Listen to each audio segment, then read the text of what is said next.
Hi, I'm Leatrice Elsie. I'm the Executive Director of Hammond's House Museum. Would like to welcome you for another edition of Conversations about Jazz and Other Distractions with our host, Carl Anthony. Tonight, as always, we have a fantastic show for you. So let me go ahead and get the business out of the way so that we can carry on with the show. So my part of the business is really just to handle the business and handle the business of thanking people who have really, during this very challenging time, kept our lights on, kept the doors open, even if they're virtual doors. But we really do appreciate our supporters for really continuing to support the museum during this time. So I'd like to start out by thanking the Fulton County Board of Commissioners, the Fulton County Department of Arts and Culture, who have given us a special grant to continue doing our virtual programming, the City of Atlanta Mayor's Office of Cultural Affairs, the Community Foundation of Greater Atlanta, and AT&T Warner Media, who are both new supporters of the Hammond's House this year. And we really are so thankful and grateful for their support. The Community Foundation of Greater Atlanta has provided us with operating support, which if you know nonprofit organizations, those dollars are often hard to come by. So we are grateful for those. And then AT&T Warner Media have also provided us with support to support these types of programs, the programs that we bring to you virtually and online. And then finally, we'd like to thank the National Performance Network from New Orleans, who has supported our exhibitions and just kind of really have continued to help with development, staff development, and all those types of things. And so we really do appreciate their support. So I'd like to welcome Carl into the frame now. So Carl, come on in and join me. Hi, Leatrice. Hey, Carl. Good evening. How's it going? It's going great. It's always good to see you. If I don't see you any other time, but every 2 weeks, it's such a pleasure. This is right. So we used to see each other all the time when you were here in Atlanta. And now that you're in Miami, not so much, but this has been fantastic. I tell you every week how this show has been, really a great show. And so many people have, called us and commented and sent notes saying how much they really appreciate going deeper into the music and behind the music. So thank you for really engaging this work with us. Much appreciated. Well, you have a great show. I'm going to cut on out tonight, but everyone, thank you for joining us once again. And ladies and gentlemen, Mr. Carl Anthony. Good evening, Atlanta and the world, and welcome to Conversations about Jazz and Other Distractions. Boy, do we have a great show for you this evening. Throughout the history of jazz, women have often been left out of the narrative or have been marginalized as vocalists, though their talents far exceed the moniker. What I find most intriguing as we discover their journey is their voices off stage are just as resounding. Tonight, I'm being joined by 3 very powerful women who have been thrilling the world with their song and continue to keep the Great American Songbook alive while contributing their own compositions to the pantheon of jazz. My first guest is the professor of jazz voice, head of jazz vocal studies at San Francisco Conservatory of Music, RJAM, and a 2019 Grammy nominee. Please welcome Carmen Bradford. Hello there. I know you can't see me and I have no idea why, but thank you so much for having me.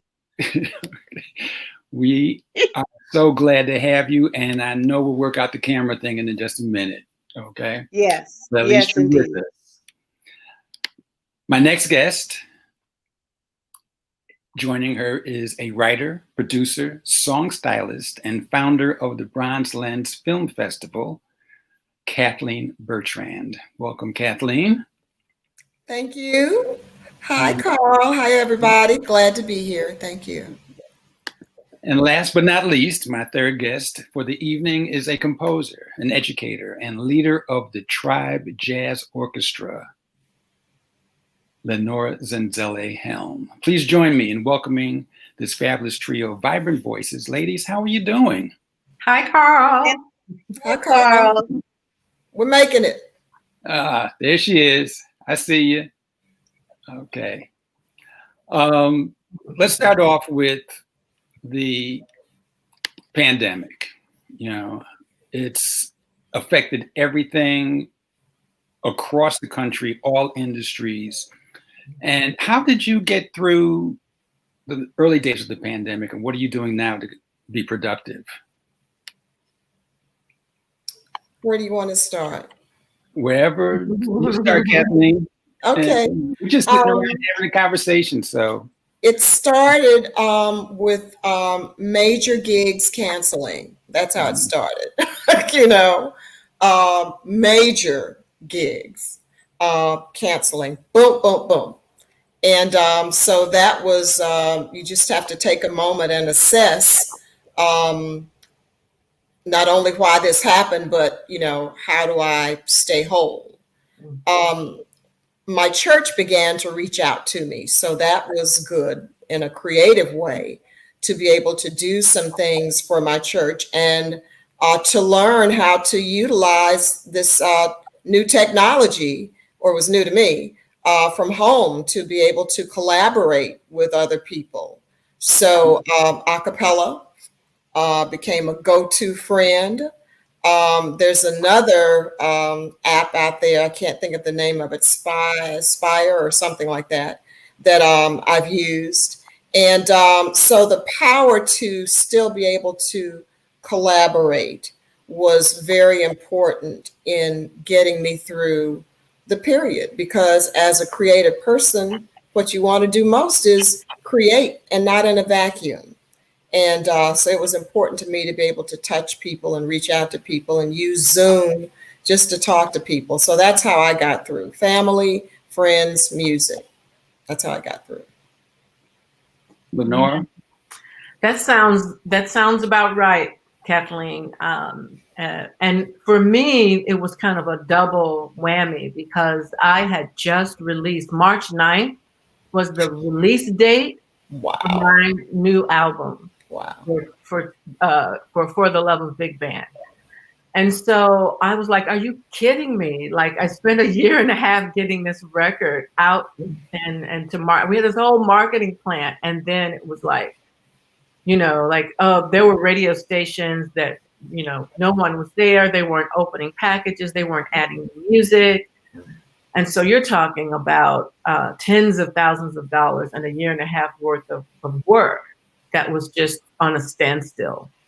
Hats off to my radio promoter because he got that record up and on the charts anyway.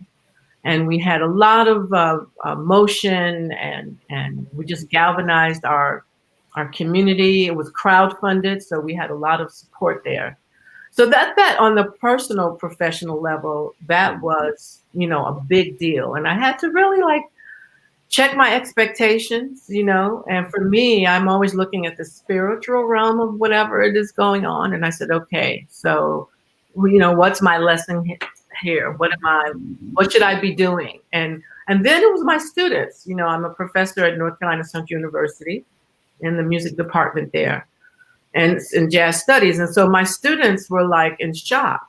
Like, what do you mean we're going to be online? What do you mean we have to stay inside? Like, what is this about? I had to be vigilant to help my students navigate their emotional set point and to persevere and to stand. And some of them just were like, look, I'm going home. I'm not monkeying with this stuff. And so I immediately got online trying to teach my peers, you know, a lot of my peers at the university, my colleagues who sing and who play, and their gigs were being canceled. I was like, look, I've been online teaching for a long time. I can show you what to do. Let's jump on Zoom, you know, and it was kind of like that. So it's like an immediate community started to form around and we cocooned each other. And I think then I started like really seeing Carmen and talking to Carmen a lot on social media. We almost got a cake out of it. But yeah, it was like the pandemic brought to bear, who are you and who is your community? Yeah. Carmen? I had just finished 45 weeks on the road. Wow. On March 1st, and my entire symphony season had been canceled. I had symphony dates across the country, in parts of Europe as well. And it was just horrible. Wow. I was also teaching. I teach at San Francisco Conservatory of Music in their RJAM program, which stands for Roots, Jazz, and American Music. And so I had to get it together really fast because I'm just not the computer person. So Dante system and I just had to learn a lot of things really fast, and Zoom and Ring Central, and it's been something. Yeah. Has social media helped to be instrumental in keeping you in the public eye and relevant in terms of being, musicians and vocalists? It's worked in my favor. I've really taken advantage of it, and I've had a lot of things that I've had to put on the back burner, and I'm trying to figure out how to recreate a lot of things, online, and Oh yeah. it's not easy. It's a lot to be active and productive in social media is a job just by itself, Carmen. True. Yeah. True. Yes. And so that can take all of your time and a whole lot of focus for the rewards that you want to get. So it has been helpful from the standpoint of having people that continuously ask about your music, or where can I find your music, or it's been a long time since I've heard you sing, and all those things mean so much for all of us as performers who are used to being in front of our fans. Mm-hmm. And so if we can get as close as social media and somebody can check in and say, missed you, have you done anything new, or can I download your music, or those kinds of things, were very supportive and gratifying during this period of being locked in and not being able to touch and see and hug the people that appreciate what you do. Can I get an amen? Woo. Social media became, yes, indeed. I know, like social media really became like your alter ego. And it was where I would reach out, and then I'd have to ask my students, what is this hashtag right here? Or what is this acronym? IFDGA, what does that mean? It's like my kids, when I married my husband, he has two grown sons. And so I became an instant grandmom. I have 10 grandchildren. So I will call them and say, okay, what's this? Or show them, or FaceTime. And so I got a very fast education on how to use social media. But it has really become the way for me to engage with my audience, and to really get into the relationship part of the work we do on stage. It's different when you're on stage and you know how to deal with your audience, but in social media, there's a little bit of like, they can get you right away. Like you think you're talking to somebody, and they pop in, they see, oh, I see that you're on Facebook. I mean, like, what do you mean? It's like that neighbor who knows you're home and they come and knock on your door, So there's an element of you lose a little bit of your distance, and you have to just be okay with that. But then you would every day the feed of seeing what was going on. When I saw the people in Italy on their balcony serenading each other because they couldn't be together, those kinds of things, seeing Misty Copeland and all of the ballerinas do a little bit of Swan Lake, or, those kinds of things meant like, wow, yeah, we should get together with a bunch of singers and do the same thing, which Lauren Kinnan and Janice Siegel have ended up doing with Vocal Gumbo. So social media has become the way for us to connect with our audience and to just find another version of ourselves. Mm-hmm. Yeah. So basically, the three of you are on the forefront of creating a new normal, which you as individuals and as a collective have to do before the industry decides what the new normal is going to be for you. Yeah. And they will. Exactly. And they will. Little bit of history. Okay. Y'all grew up in 3 different cities: Kathleen, Atlanta, Carmen in Austin, and Lenora in Chicago. I grew up in Southern California. I was born in Austin. You were born in Austin. Okay, so you grew up in Southern Cal. Okay. My bad. you know. That's okay. But the question is, how did the music of these cities help shape your musical taste and your voice? Good question. In Chicago, you heard everything on the radio, right? WVON, it'll come to me, the DJ who was like world renowned, but he made sure you heard everything. And when I grew to the point in my teenage years where I paid attention to the radio, I was grateful that I was able to have like that whole thing, gospel, R&B. We heard everything. Everything was on the radio, jazz. But because my parents always played jazz, I think that made me lean toward being a jazz musician by the time I was 15. But the radio and the music in Chicago and the vibe in Chicago is very segregated, right? Mm-hmm. And the Black community though in Chicago, it's like your community, and the pockets of the neighborhoods had their own character and personality. So that was a really rich beginning for me. Like I really enjoyed reading Michelle Obama's Becoming because like that was my neighborhood. Like that was it's so mirrored, because we're close in age, that so mirrored my upbringing that when I went to Boston for college, the music there, the music scene and stuff, I went to Berklee College of Music, I was glad I had Chicago. And then by the time I got to New York, and the radio there was, Carl, you probably know his name, but I can't think of his name now. He started off with Someday My Prince Will Come, Miles Davis. Yes. Thank you, Crocker. Yep. Yes. And so, the radio and the way music developed in the 3 cities I lived in, that kind of was my adult beginnings as a musician, were really, really important. It's not like that anymore. Mm. So Pasadena was... I grew up in Altadena, California. Okay. It's just one step away from Pasadena. But, both my parents are jazz musicians. So I grew up, my mother's name is Melba Joyce. She's a jazz vocalist. Mm-hmm. And my dad is jazz cornetist Bobby Bradford. Mm-hmm. So I grew up in a house where jazz was played every single day. They made their living as jazz musicians. But my first love was R&B. And the music was everywhere, of course, on the radio. And there were so many young R&B musicians that were performing in the Los Angeles area.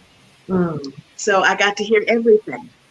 But I decided that my ear was ready to receive jazz when I was about 16. And that changed it for me. And that's when I fell in love. And even though I heard it every day doing my chores, it didn't mean anything if I was listening to Aretha Franklin and Gladys Knight and, Sarah Vaughan and Ella Fitzgerald didn't count at that time. They were just some ladies in some wonderful wigs. Wow. Some really wonderful wigs. I said wonderful. and I've never heard it put that way before. You have to remember, I grew up in the 60s. My mother was wearing those same wigs going out to sing as well. Mm-hmm. So, but like I said, there was a big change that happened in my ear. I graduated and was ready to just receive all of it. And that's what happened. Interesting. Yeah. Kathleen? Yeah. Yes, I'm going to speak quickly because I'm going to do something that you didn't expect, which is I need to go get the cord for my computer because it's about to die on me. It's not at home. And so can I just answer that question about my history when I come back and y'all just take my face off the screen for a moment? Yeah, because, the interesting thing is that each section of the country had its own music and its own style. Chicago had a sound. Southern Cal had. I can't say that Atlanta had a sound that was influential to me. I had older brothers who were jazz enthusiasts. Mm-hmm. And I hear that in each household for each of us, jazz was there whether you listened to it or not, but Right. I listened to it. But I'm going to talk to you about that in just a minute. Go I've ahead. got to go get my cord. Okay, see you in a moment. All right. So in the meantime, you know, we say jazz, but you know, it's like I said, Chicago had its own sound. New York had its own sound, you know. And yeah, you travel from city to city and the genres are played as they come about. You know, everybody was playing swing at one time. Mm-hmm. You know, big bands and Lunsford and Whiteman and Dorsey's and Ellington, you know. So they were all playing swing, but they all had their individual sound, you know. Right. Which is so amazing about you three ladies because you each have your own voice. You know, I mean, not just knowing you and not having listened to you for so many years, I know I've gotten lost in the sound of singers because they're just singers. They're not vocalists. They don't emote, you know. And the thing that I saw with you three, and a whole lot of others, of course, is that you understand the music. You understand the story. So when you sing the song, you emote the sentiment of the lyric, and it comes across authentic. You know, you know. Well, thank you. I know. Thank you. That was very sweet, kind. But I could listen to Carmen all day. It was like one of the things that I learned about Teddy Pendergrass. They said he knew that music so well, he knew that lyric so well that when he sang it, he didn't have to read it. He knew it, and he could put all the emotion into those lyrics that he needed to put in that the composers wrote. Because, you know, a lot of musicians got in there and they, you know, they're reading sheet music while they're singing. Mm-hmm. You know? Yeah. And you know, but the singer is the only one on the bandstand with the story. Right. That they're required to tell in the lyrics. So if you're not doing that, you might as well sit down somewhere. But, you know, at the same time, it was the same thing with Lester Young, Miles Davis, and I think it was Jeremy Pelt, all said they listened to Frank Sinatra when it came to playing the Great American Songbook.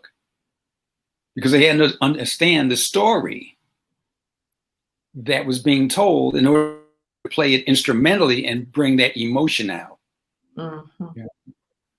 So how did you each find your voice and your phrasing and your timing, you know, when you tackle a song?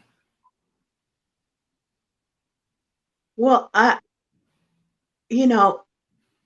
mentioned my mother. She was my first everything when it comes to singing. Even now, she's here actually in my house in the kitchen making some tea and watching television. But tell her hello.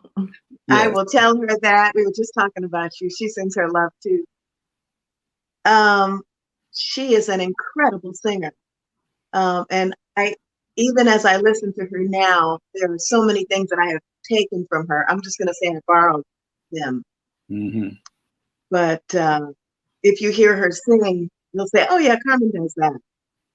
She is definitely my source and continues to be my source to study. Mm-hmm. Wow, that's powerful. Yeah, Melba's bad. And Carmen, I am a fan, so I just have to say that. Really and truly. It took a very long time for me to find a place of comfort that I trusted about my voice. Mm-hmm. I had to work through a lot of lack of confidence about music as my once I got past the college stage of it. When I was young and loving it, enjoying it, I was in a band in high school. When I entered Berklee College of Music, I was too dumb to know what I didn't know. So I was just full of like want to and excitement. And the more I learned, the more I realized, ooh, I don't know anything. And so it took a minute for me to be okay with what my voice was expressing itself as. And so I focused on the musician part of me. Like my degree was in composition and arranging, in film scoring. And then I started teaching and doing teaching artist work when I was in New York and my first couple of records. So, but I was always really adventurous. I always listened to a lot of different musicians and instrumentalists. So my voice kind of came out of that. And so, and I had to go through a lot of bumps and bad choices of the kind of people who I listened to who were predatory about my lack of self-confidence. And that's what, I'm grateful for that journey, because that's what I teach my students. That's the first thing when I see a young lady who has fabulous talent, but she has been, you know, the machinations of somebody, male or female, who took her out of her place so that she couldn't see herself and know what her voice was. Your voice are your values and who you are, and your instrument is what you sing with. And I'm grateful that I had all that struggle. Some of it is on my records. But now I feel like I know who I am in my voice. Yeah. Beautiful. Kathleen, to catch you up, we're talking about how did each of you find your voice and your phrasing and your style? So y'all have already talked. I missed that part. No, we're in it right now. So come with it. Well, you know, my influences were, it wasn't R&B, although there were R&B artists that I loved. It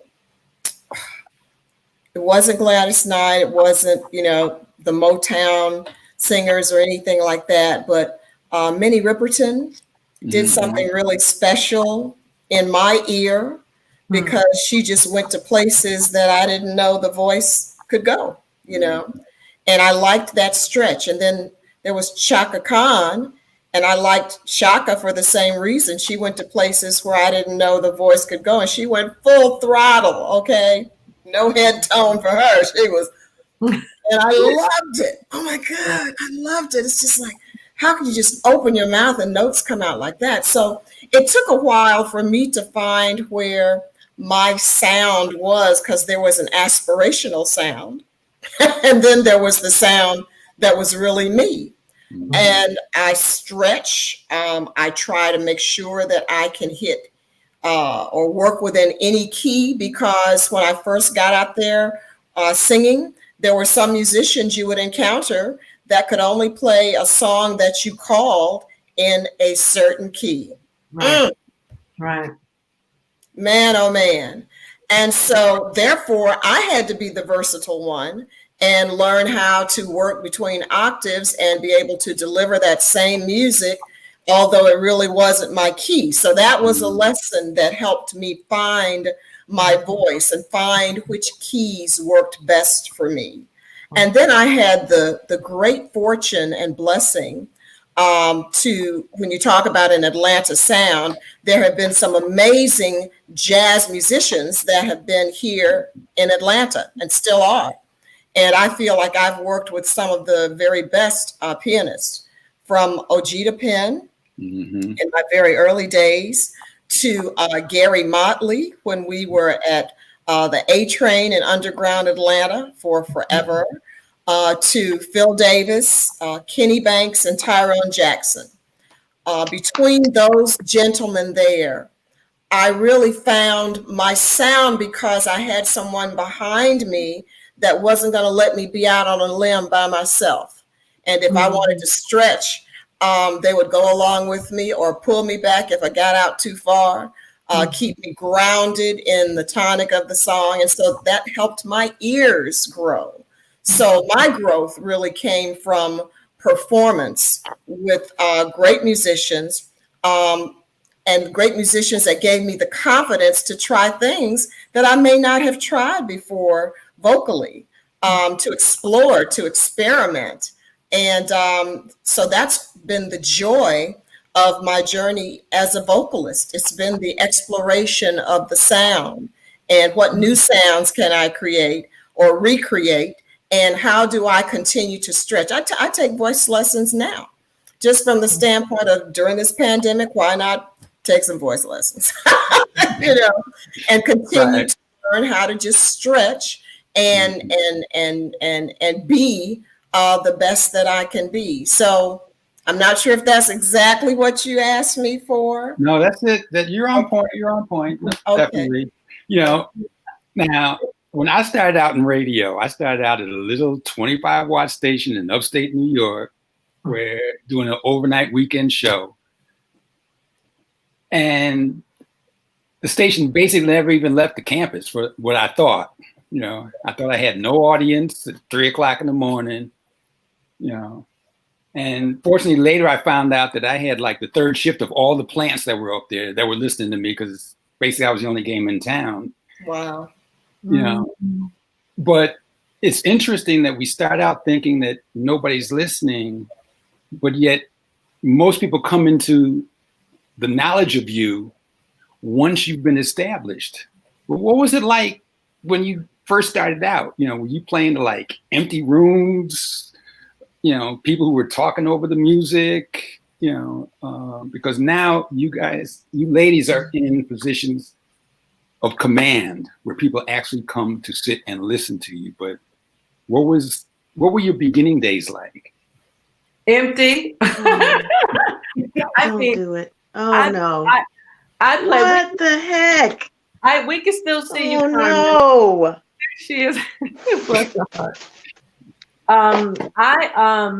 When I got to New York, I spent my daytime working at Sony Music, and my evenings were working at restaurants, singing with my trio, paying my dues.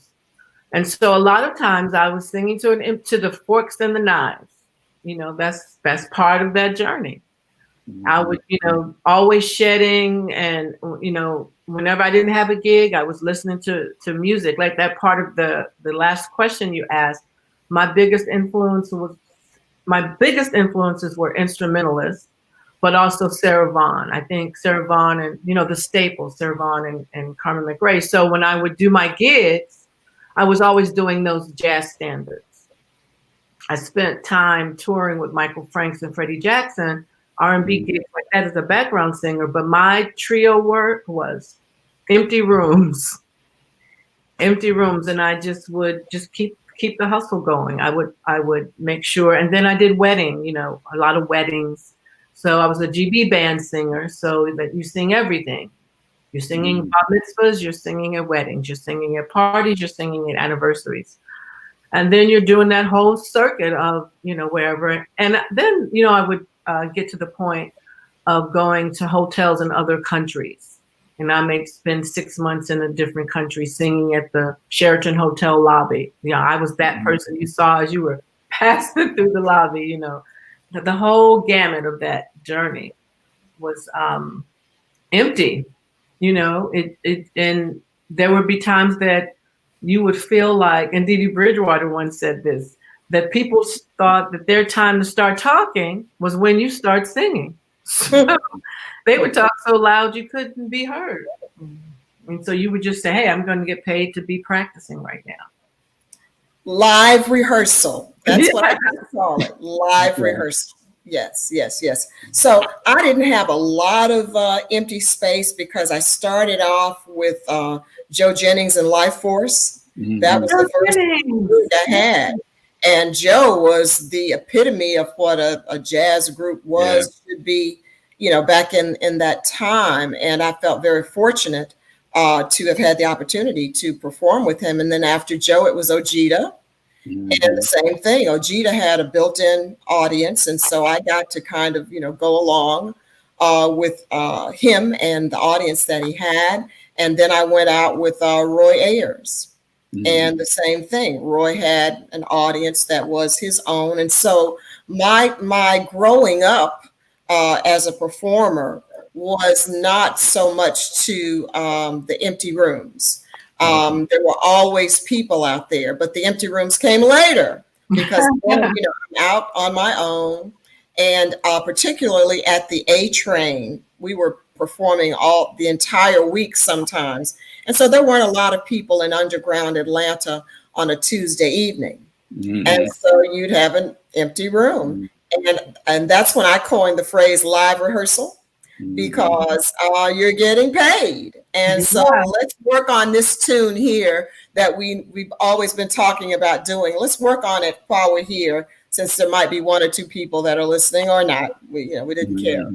And so I've always tried to use those opportunities to just work on the craft, be with the musicians in the room, since I couldn't take everybody home with me and I didn't play piano. So to be in the room with the musicians was always just such a thrill, and still is.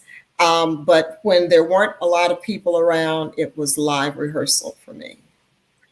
Yeah, and you mentioned something really important, is having those mentors who help kind of buoy you into the mainstream. Like there was someone who I'm really grateful for when I lived in Boston after I graduated from Berkeley, but before I moved to New York, I was hired as the girl singer in a trio and a band led by this guy named Jelly Belly. And Jelly Belly was this big old blues singer, and he would do his thing. And then I would come and sing two little songs, not little songs, but two songs. And I was grateful. I'd get up there in my little dress and I was so quiet and shy. And he would tell me things that, my ears were like, oh, no, don't say things like that, Jelly. But he taught me how to, talk to the audience and how to pace your set. And, he taught me really important things. And some of my like in Boston, there's a club that was kind of your rite of passage. You had to sing at Wally's, and Wally's was that place where the jam sessions would happen late night, Friday, Saturday. So you wait your turn to get up and sing your one song, with a whole string of other horn players, going first, and there was the organ and bass, organ and drum and horn player kind of trio. So those mentors and those peers who would help support you. Pianist Donald Brown was really helpful to me. Bradford Marsalis, we were classmates. So he was really helpful and saying, yeah, you got to learn songs. He introduced me to Art Blakey one night, and Art was talking to me and two other singers. He's like, yeah, you got to learn those old songs like Detour Head. And, I'd be like, yeah, yes. So those mentors were really important. Yeah, really important in the support and getting you to know what to do and how to think about it. Now, as composers, where do you ladies get your inspiration?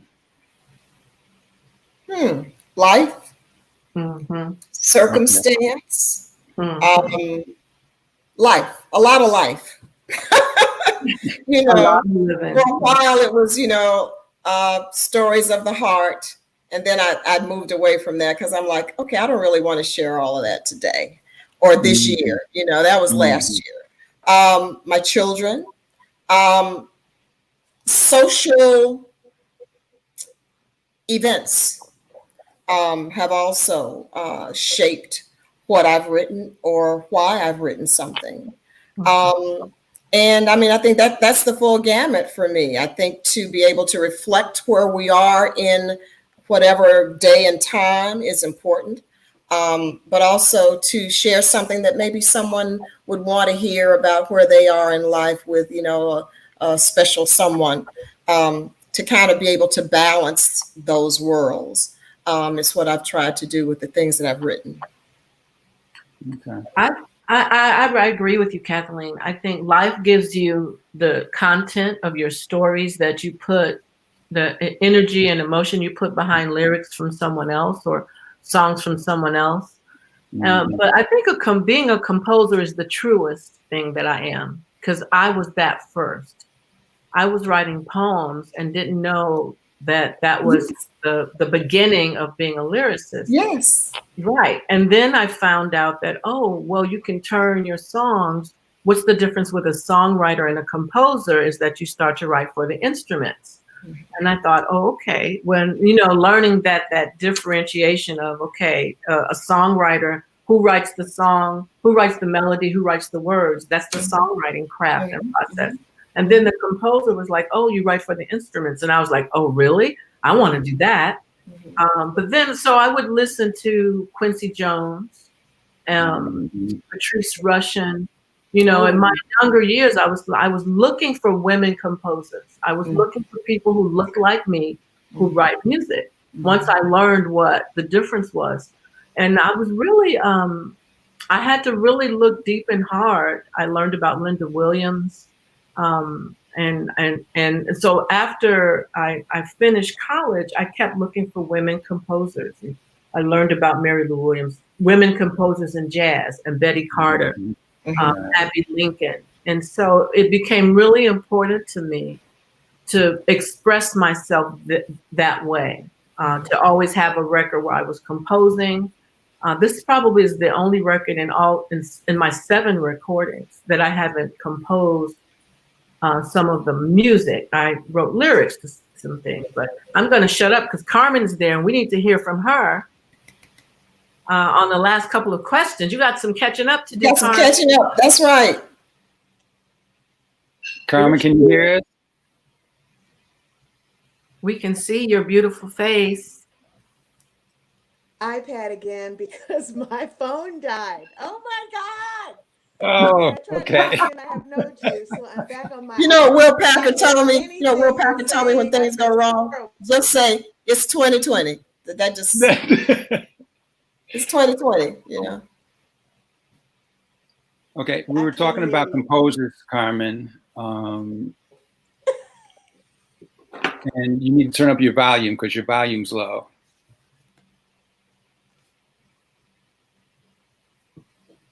You there?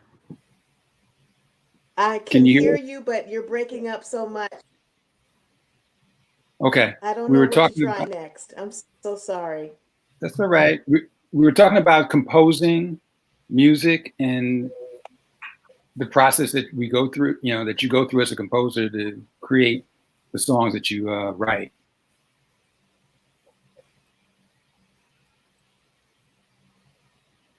Yes? I heard something about composing. Can you hear me? We can hear, we can hear you. Yeah. What is your process in terms of composing? Oh, I can't hear you. It'll come in a moment. She'll probably get better reception as we go along. Right. So in the meantime, while we're working on that, let's listen to a song that wrote called "Don't Let It Die." And you want to set this up for us, Kathleen, real quick? Yes, I had been performing. I was talking about some of the great jazz singers, and some young lady said to me something. Well, those were great then, but these days people don't really listen to that. We listen to. She named some different singers that she listened to, and it just hurt my heart because I'm thinking, well, we can't let the legacy of these great singers just dissipate and disappear and not honor them. So this song is called "Don't Let It Die." All right. It in jazz.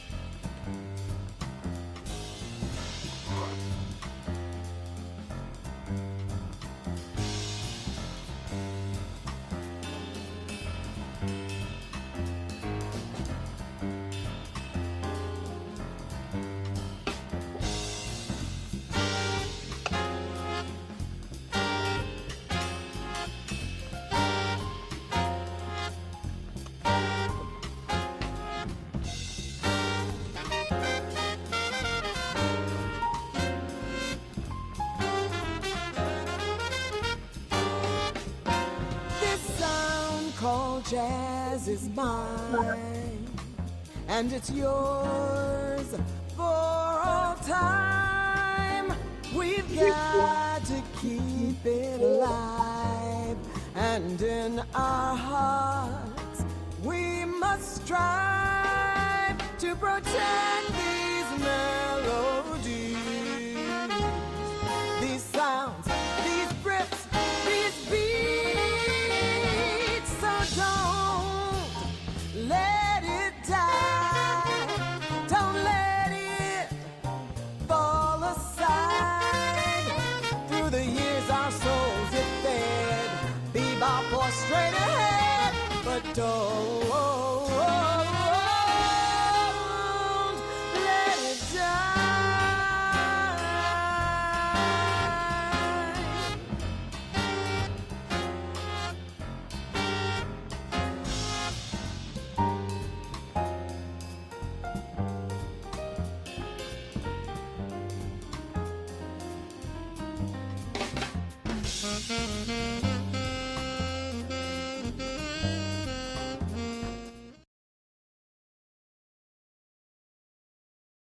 With conversations about jazz and other distractions. For those of you just tuning in, I'm Carl Anthony.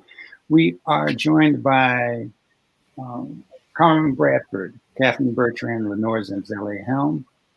Carmen, are you there? Okay. Oh, it's such a shame. But we'll get back to Carmen. Carmen, are you with us? We see her face. Yeah. All right, let's talk big band for a minute. Lenora, you have put together a big band called For the Love of, no, I'm sorry, the record's called For the Love of Big Band. But you put together an orchestra, the Tribe Jazz Orchestra. Yes. What made you want to create a jazz orchestra and have all those instrumental voices behind you?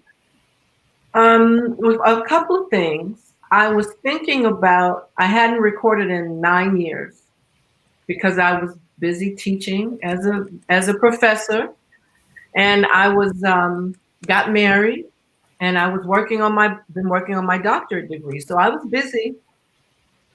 And so I thought, okay, it's time to record. What do I want to do?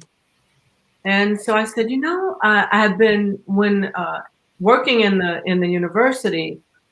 There is a jazz, a big band that the vocal group that I direct is 12 to 16 voices and a rhythm section, but we tour often with our big band. So hearing the big band all the time, I thought, I've never really done a big band record. I think that's my next project. And I was thinking about, do I go and get someone else's big band and record with them? A lot of the musicians I know, Orrin Evans, Orbit Davis, a lot of musicians have really killing big bands. Christian McBride. Do I go and ask them? Can I, record with them? I said, no, I want my own band. I want my own band. There are a lot of really beautiful musicians here in North Carolina. And I said, there's a sound here. Let me try to capture that. I said, and then, so I'm very much an end result person. Like, where's this going to go? I want a band that I could work with the next several years for the next few records. I want a band that I could compose for. I want a band that has women, because what in the world? Why is every time we look at a bandstand, it's mostly men? When the women's voices aren't part of the music making, not only the singing, but the music making, you don't have the whole conversation of humanity. The human race is men and women, right? So I said, I thought about all those things, and then I thought, oh, that's a lot of people to pay. So I had to do, right? I had to do a crowdfunding project. And I started a Kickstarter project, and I didn't tell my husband. He just saw it on social media. He came home from work. He's like, "What is this about a big band? What is it? What is Kickstarter?" Because all his friends were telling him.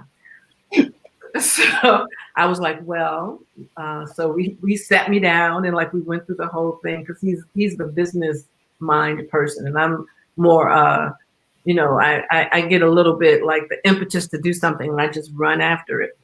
Mm-hmm. But I'm really happy I did it because I was eager to hear a different expression of the music. The jazz big band aesthetic is something that is an important part of the vocal jazz lexicon. You know, Ella Fitzgerald was the first woman singer, big band leader that I knew about. When Chick Webb died, she took over as the band leader. Mm-hmm. And so when I looked around for Black singers who have big bands, you know, who lead big bands, I was like, what in the world? You know, what's going on here? So yeah, that was for me. I was like, okay, I raised my hand. Here I go. And you know, it's thrilling and it's exciting. The pandemic has really brought to bear what it's going to take to get that band up and running on the road once everything gets back. And so I'm working on that right now. But making the record was amazing, an amazing experience. I have some beautiful arrangers. I have 4 generations of people in the band. Some great guest artists. It's my dream come true. It's my dream come true. And so, yeah, we're a Grammy contender now. We're waiting to see after this first round of voting comes through, what happens. So that all the people, 40 people it took to make the record, you know. I included my students because I believe you pull while you climb. So yeah, it's like my pride and joy at the moment. Carmen, you with us? Carmen? Okay, she still can't hear us, I guess. All right. So, Blues for Mama, big band piece. I'm just trying to look like I can hear you.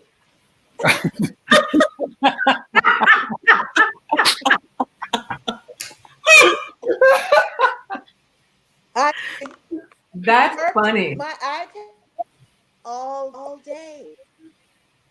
And now the sound is insane. I don't know what is going on. I've gone from room to room. I'm now down to the orange room. Hear me okay? Okay. So we can hear you. So we're talking about big band. And you've been singing in front of big bands and orchestras for years. And, you know, most people know you from the Basie Big Band.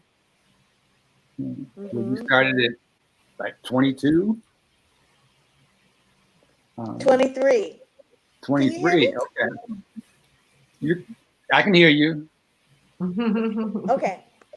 Yeah, I started with the Basie band when I was 23. Wow. And I was singing in Austin, Texas. I was singing R&B, actually. I was in an R&B band called Minor Miracle. And that's where I kind of got my break. This incredible booking agent there who's also a trombonist named Mike Mordecai. Happened to be the booking agent when Count Basie came to town. And Basie organization and the agency, the Willard Alexander agency, did not want me to open the show because there was a local band that was opening the show called Passenger. And so there was a lot of back and forth. They said, we already have a singer. Dennis Rowland was the singer at the time. And they said, we don't need an opening act. And so they went back and forth. And finally, that it was all right for me to sing. And I saw Mr. Basie backstage, and he was already riding on a motorized cart at that time. And there was a gentleman standing with him over on stage. And so I approached them because they were alone. There was no elevator in this particular theater, so he couldn't go downstairs to the dressing room. So he was already dressed and just had to wait on the side of the stage. And so I went up to him and I said, hi, Mr. Basie, my name is Carmen, and I'm part of the opening act. And I just think it would be so great if you'd hire me, and I think you'd make $1 million. Now that's an approach. He said, really? Really? I said, oh yeah, there's nothing like having a young lady on stage with you. I said, so I'm going to go out and sing. So will you listen to me when I go out and sing? And he said, sure, honey, I'll listen. I love it. Did my did my 2 tunes. I did Foggy Day, Lost in the Stars. I came off stage and I said, well, what did you think? And he said, I'm going to hire you.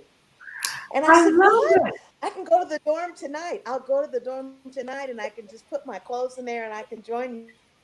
I'll quit. He said, but I'm in touch. I said, really? He said, yes. I That's said, the okay, well, I'm best. going to run to the dorm and get you a cassette of me singing because I sing R&B. I do a lot of Shaka Khan tunes, brothers and stuff. So you'll still be able to remember that it's me. So I ran to the dorm, got my little cassette, brought it back, and he took the cassette and said he'd be in touch. It took about 9 months for him to. And I had roommates. I was living off campus at the time, and my roommate said, that old man is not going to call you. I said, oh, yes, he is. I never lost faith. I saw myself, on stage with the band, I just knew that's what I was supposed to do. And my mother has always demanded I wanted in my life, pray about it and see yourself there. And I've always lived like that. Yes. And so I gave myself a surprise party. And I was blowing out my birthday candles. And I said, God, please let Count Basie call me tomorrow. And then I just kind of forgot about my wish and was on my way the next day to do a gig in Santa Fe, New Mexico with John Mills and the group Minor Miracle. And I was getting ready to put my hand on the car door to open it, and my roommate said, well, there's some old man on the phone. I And love so I it. thought it was my grandfather. I completely forgot about my wish. I said, I think that's grandfather on the phone. Go back in. It might be an emergency or something. So I went back in the house and he said, hello. I said, hello. He said, is this the little girl that wants to work with me? This is Count Basie. And I said, is this Otis? And he said, Otis. He said, who's Otis? I said, Otis, I've been Count Basie to call time. And you know how badly I wanted to talk to him. I said, I got to go. I got a gig. And I hung up the phone. So What? I hung up the phone. I went back out to the car. And my roommate said, it's that old man on the phone again. So I went back and I said, hello? And he said, listen here, little girl, this is Miss C. Now, if you hang up on me again, I'm going to call another little girl. Now, do you want to work with me or not? And I said, oh, Mr. Basil, sorry. I thought you were my cousin Otis. He said, no, this is not Otis.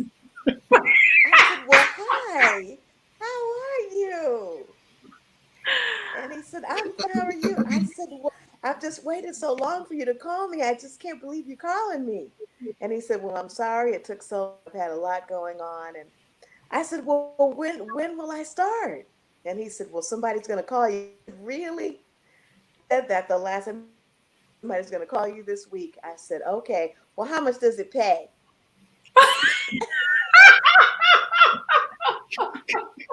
And he said, what do you care? I said, I don't, but when I do gigs and if I babysit or something, my dad makes me ask. And then there was this long pregnant pause, like, whose little girl am I hiring to do this job? So That's the thank best. you so much. I said, I don't care. I don't care how much it pays. He said, well, I'll see you soon. So that was a Monday. And then Wednesday, I got a call from the road manager, Son, from, and Sonny said, this is Sonny calling the road manager with the Count Basie Orchestra. That's a little girl. And I said, yes. And he I said, keep well, calling you we will little see you on girl. Friday. We'll meet in Boston on Friday. And I said, well, that's day after tomorrow. And he said, yes. He said, so bring all of your big band arrangements. And I said, well, I don't have any big band arrangements.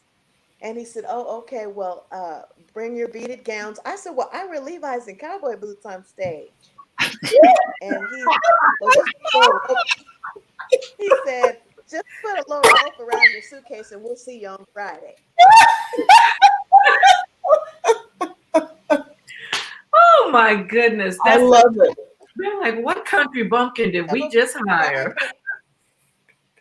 So Friday came and I went to the airport and 30 of my classmates at the airport to see me off. And so I got to the ticket counter and they said, well, we don't have a ticket for you. We don't have anything under your name. I said, what? So of course I started holding. They said, and they all went to the ATM and money out for a round trip ticket. They said, so in case it's a joke, then you just come back to school. I said, I'm not coming back. This has got to be it. Wow. So I got to Boston and got to the Boston Park Plaza Hotel, and there was a room there for me, but the band had not arrived yet. So I went to my room, and it was huge, and it was on the front side of the hotel, and the windows were gigantic, right? So I'm leaning windows saying, well, I'm sure they're all coming in separate limousines. And I'm leaning and looking, you know. And so I saw this big stankin' old farting Greyhound bus coming down the road. And I said, well, surely they can't be in that, you know? So of course that bus pulled up to the hotel. That bus pulled up to the and I saw a bunch of black men getting off the bus. I said, oh, that's them. I'm going to go downstairs. So I ran down to the lobby, and Mr. Basie was already in the lobby. And I said, Mr. Basie here? And he said, yes, you are. I said, well, what are we going to do now? And he said, well, we're going to check in. And he started looking at me like, this child has just come downstairs. And here we just got off this bus. They done done 900 miles, you know. So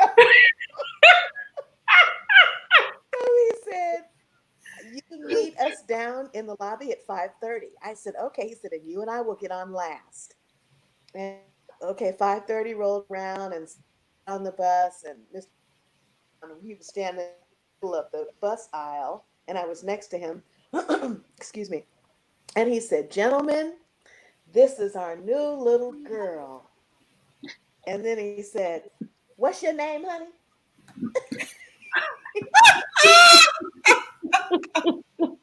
I said, my name is Carmen.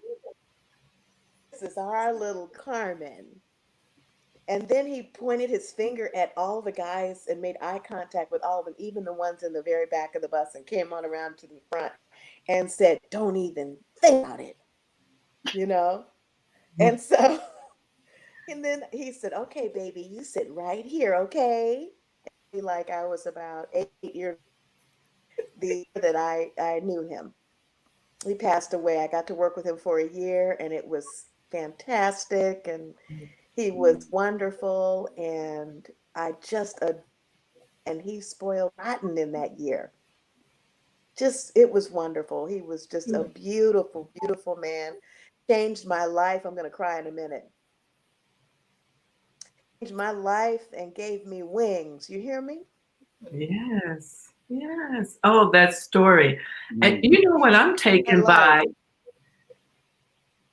Your classmates who bought you the plane ticket. Who does Isn't that the sweetest thing?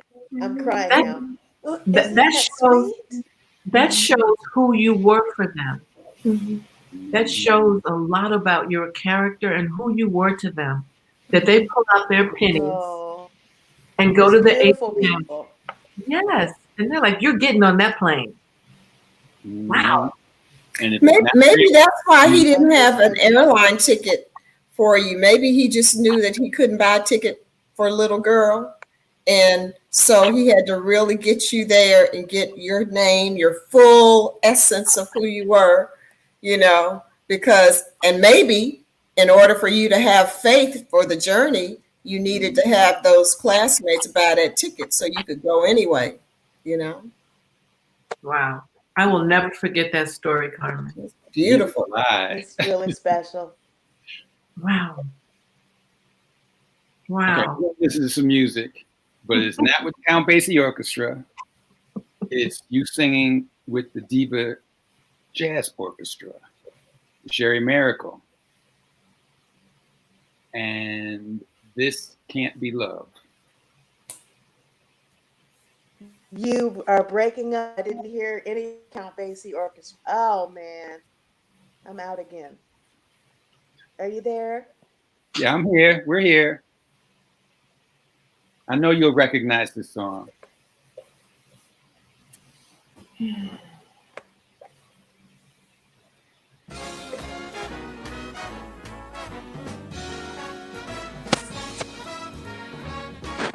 can't be love because I feel so well. No songs, no sorrows, no sighs. This can't be love. I get no dizzy spells.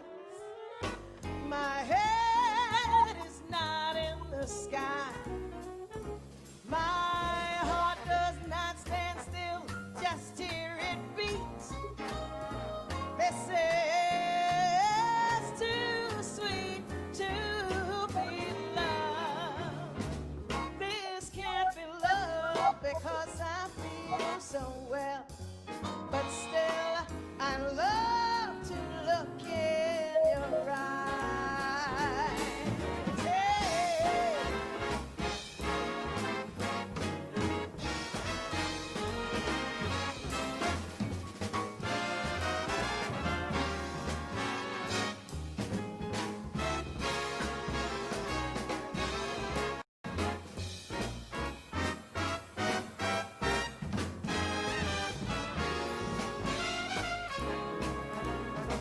My heart does not stand still, just hear it beat. This is too sweet to be loved.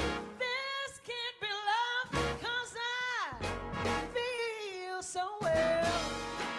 I love to look in your eyes, baby. I love to look in your eyes.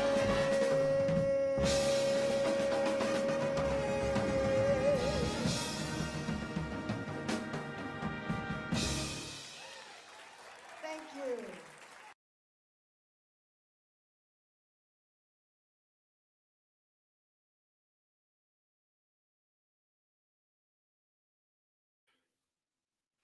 That was nice. That was great. Yeah, I Mm. love Sherry Miracle and her orchestra. Carmen was singing that, swinging that one. Wasn't she? Exactly. But we're going to get to the tribe in a minute, Lenora. Okay, thank you. Kathleen, I loved your piece too. Thank you. Beautiful. Thank you. music. Yeah, Carmen. I didn't hear a thing. I don't know what you listened to, but You This see Can't that? Be Love with Sherry Miracle and Diva Jazz Orchestra. That's that smile. She can't hear us. You can't hear us. Okay. this is so crazy. I can't hear you. So, Kathleen, you've done vocal ensembles, which was a total stretch for you because I've always known you as a solo artist. What was it like putting together a group of women to give tribute to like the divas of jazz and, you know, your tribute to Sarah Vaughan and the other tributes that you've done? What was that process like and how difficult was it to put all that together? Well, Atlanta has amazing jazz vocalists, and we all knew each other or knew of each other. And so it kind of started with I invited some ladies over for a Christmas dinner, in between Christmas and New Year's, to say, hey, why don't we come together and create this show, Sisters in Song, to highlight some of the great female jazz artists. Since we each had a style that was different, it's complementary, no one was sounding like anyone else. And so that's really how the concept began. Because I do Bronze Lens Film Festival, I was in the mode of producing a show and putting together various components. So I just kind of put my film head on to a music production, found the venue, hired the sound and light, hired the musicians, and then threw out suggestions for songs. But each lady had to come with songs that she wanted to do. And then I worked with the music director to just narrow it down to 2 songs for each person. Got sponsorship for it because to pay 6 vocalists and 4 or 5 musicians and all of that is going to take a little bit more than the ticket pricing. And just in case the ticket pricing didn't go like I thought it would go, you got to have some cushion. And so got sponsorship dollars for that. And so Sisters in Song was created. I think the first one we did was 2017, maybe, in honor of Women's History Month. We came back and did one in the summer, right before Bronze Lens Film Festival, where we honored the music of the music in film. So as opposed to picking just a Sarah or an Ella song or a Carmen song, we actually went back and found music that had been used in Black films because it was complementary to the film festival. We came back the following year and did it again. And then we lost one of our sisters that fall. And that was Theresa Hightower. We also took it to Charlotte, North Carolina on 2 occasions. And that was grand, being able to take an ensemble to a different city with a different group of musicians. I took my MD, who was Tyrone Jackson, but that worked out beautifully as well. And just before the Rona hit, I had just gotten an invitation to send a package to Houston, Texas. Okay. But then, life changed. But it's been great to bring women together.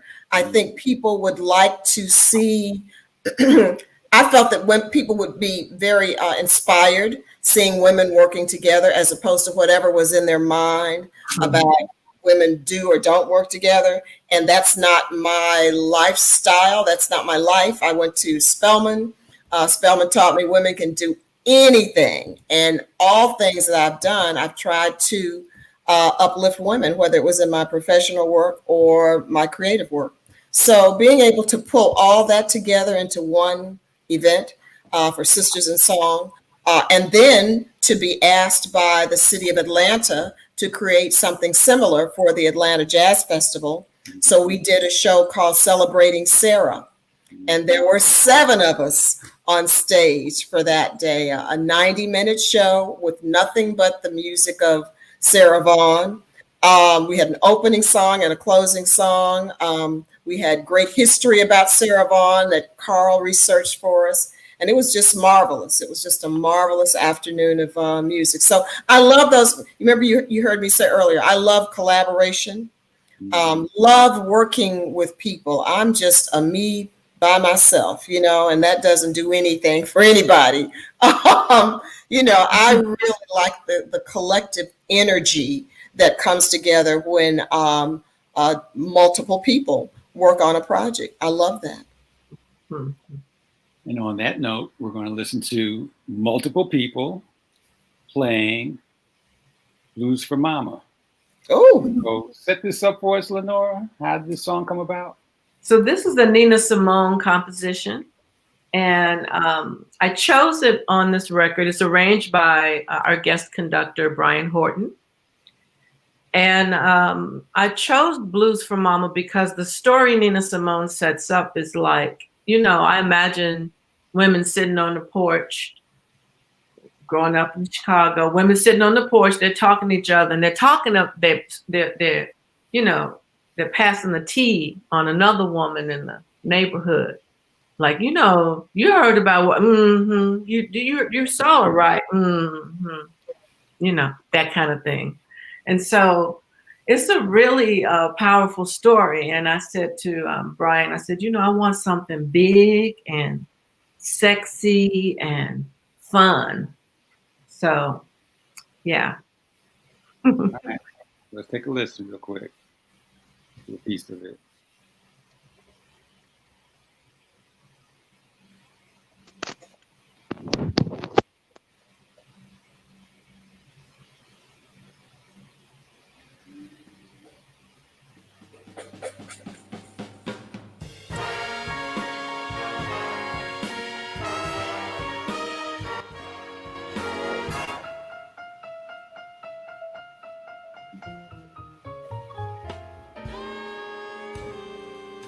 Hey, Lottie Mama, I heard you wasn't feeling good.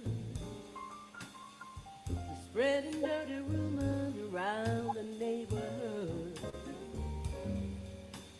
They say you're mean and evil, don't know what to do. That's the reason that it's gone and left you black and blue. Hey, Lord and Mama, what you gonna do?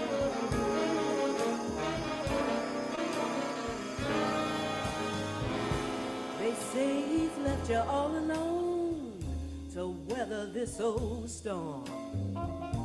And he's got another woman now hanging on his arm. That old fool's telling everybody that he's sick and tired of you. Hey, Lordy, Lordy, Mama, what you gonna do? Hey, gal, tell me what you gonna do.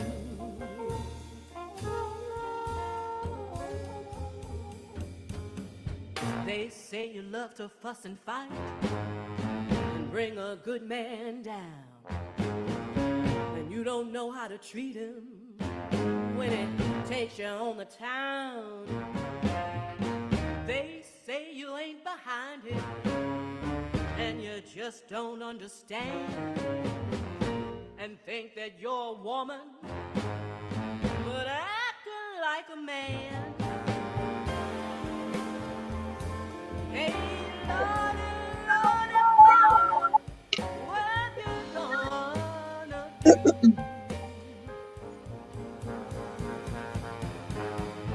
Get your nerves together, baby, and set the record straight, set it straight.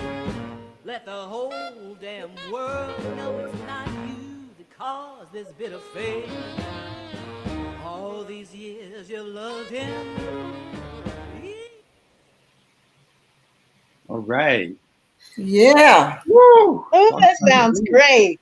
Thank you. Yeah. That is wonderful. Thank you so much. I miss those guys and gals. Those horns. Those horns. Oh, It's a great arrangement.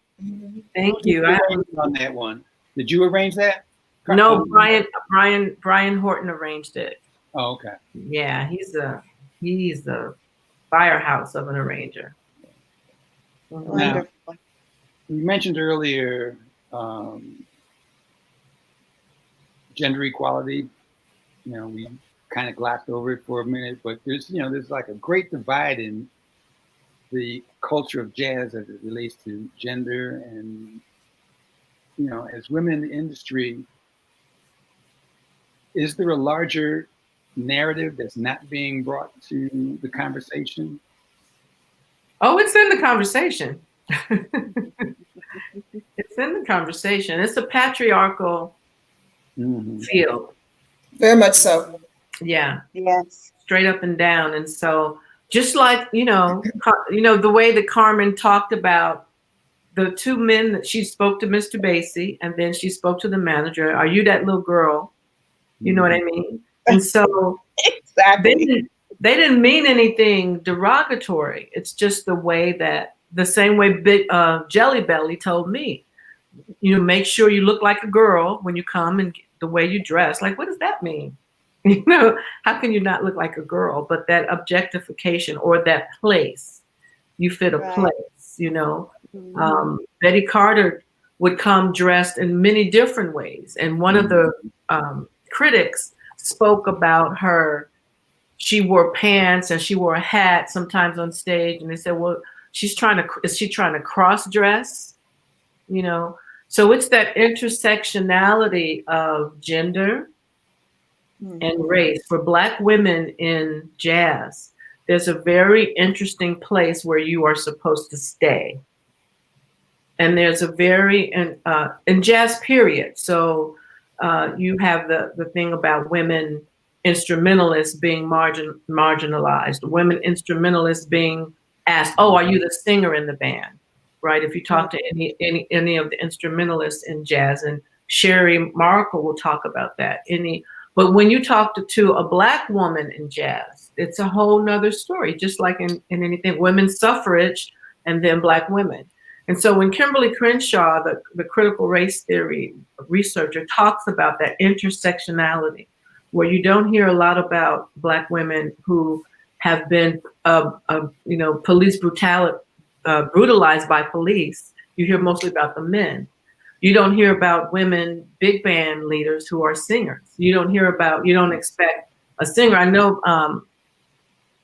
you probably have had the same experiences where if the presenter or the festival manager or whoever's paying you that night didn't book you, but they were the ones that were handling the date, they might walk over to one of the guys in the band and pay them, or try to pay them. And if you're the band leader, things like that, all along the way. So it's a big deal.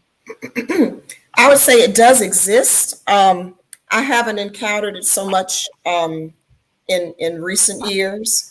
I have had an occasion where out of town, someone wanted to pay my music director.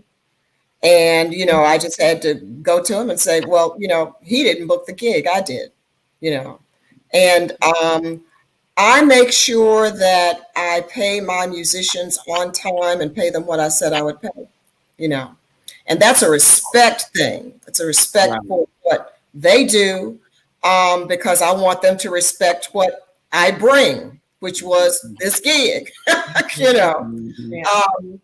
the person that signs the checks.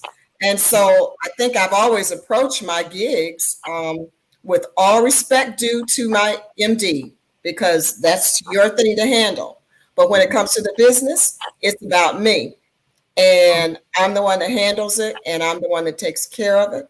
And I'm okay with that, because I want that respect. I don't want nobody thinking like that person did down in Macon, Georgia, that you can just go and talk to some guy and not have to deal with me.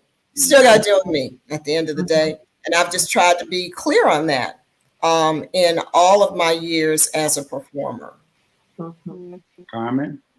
I agree with everything they said. It's all true.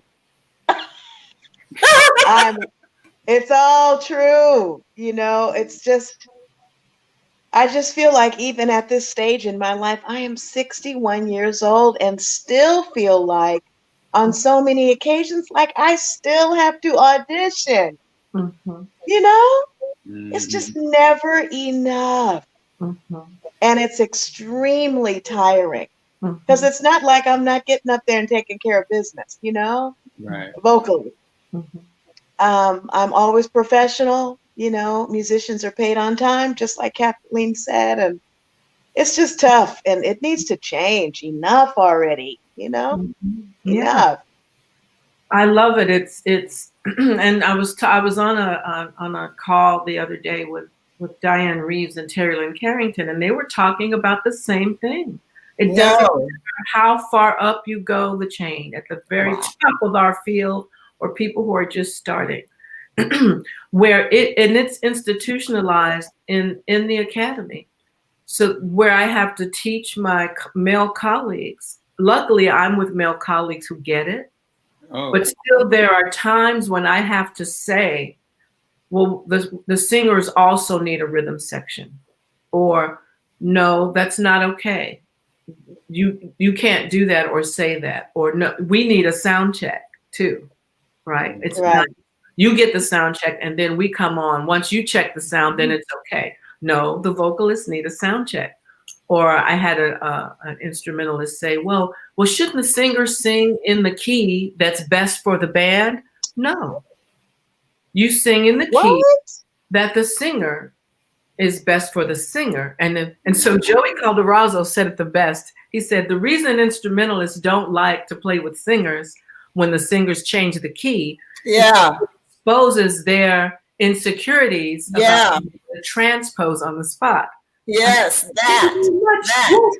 Thank you for saying that, Joey.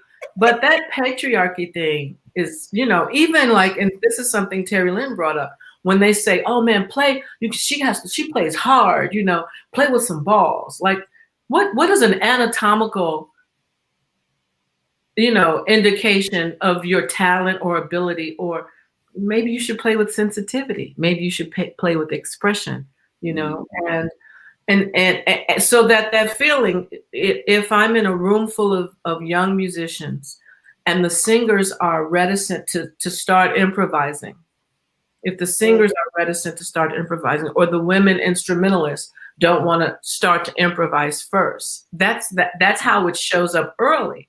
And so you have to teach the women to be confident, and sometimes they don't want to. And this is not just my opinion or lived experience, although this has happened. This is also research. It's a lot of research out there where the women will downplay what they can do in front of the young boys, their peers, because they still want to be able to be dateable or likable, Wow.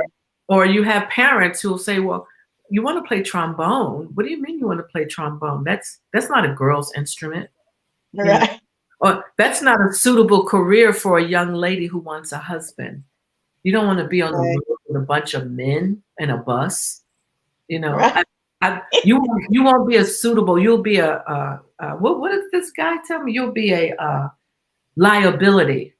A woman musician will be a liability. That won't make a good wife and mother. I'm like, okay, bye. Boy, bye. Right. Okay, well, unfortunately, we have to wrap this up. We had a great conversation. Carmen, I got to bring you back at some point. I would love that. We gotta talk some more, but I want to thank you, Carmen, Kathleen, Lenora, for hanging out with me. Thank you for having us. Thank you. Yes, thank you so much, Carl. This can go on for another hour as far as I'm concerned, but we can't take it any longer. But before we go, we're 5 days away from one of the most important days in our lives. Our life. And I just want to know, what message do each one of you want to send out to the audience about November 3rd? Vote. Yeah. Vote. If you haven't voted, go vote. And If tomorrow in Georgia, tomorrow's the last day to get an early voting. You don't want to be stuck on November 3rd, so better go tomorrow if you can. Yeah. Or wherever they have early voting, go, because your vote is your voice. That's right. Your voice, vote is your voice. And if you care about the spirit of jazz is a freedom music. It's a music of the people and of our lives. And think about all the people who don't have the ability to go and vote. And that we're in the middle of a situation where your health care, your freedoms to walk around and be safe, the social contract that has been broken with the police, all of that was within your power to do something about. Vote.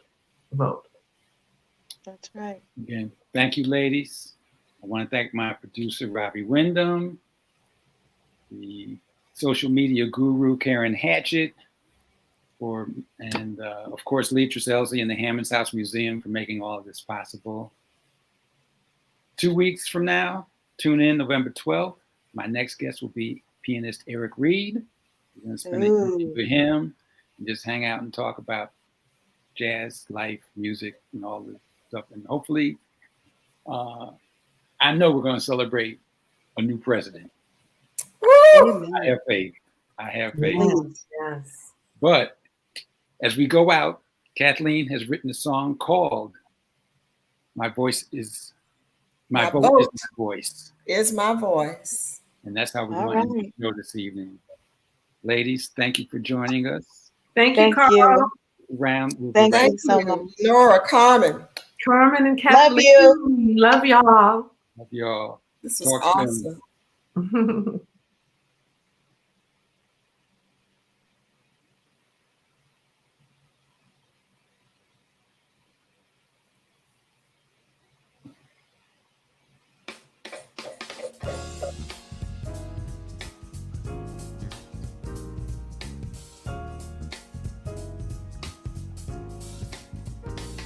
My vote is my voice. My voice speaks my choice. Every day, week, month, or year, this fact is perfectly clear. My vote is my voice.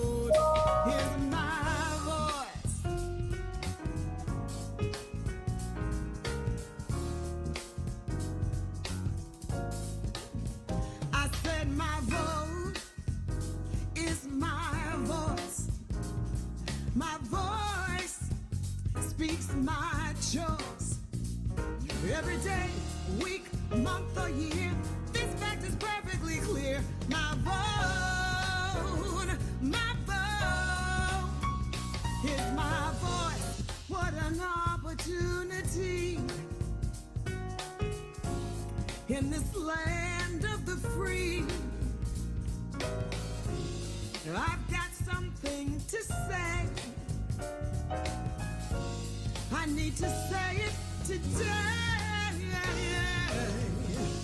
My voice is important, needs to be heard. One thing I know will speak louder than words. My vote is my voice. My voice speaks my choice. Every day, week, month, or year, this fact is perfectly clear. My vote is my voice.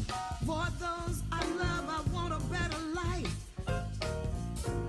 More peace, less strife. My vote will speak for me.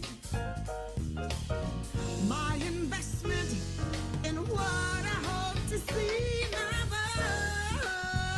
vote is my voice. My voice speaks my choice. Every day, every week, every month or year, this fact is perfectly clear. My vote, my vote, my vote.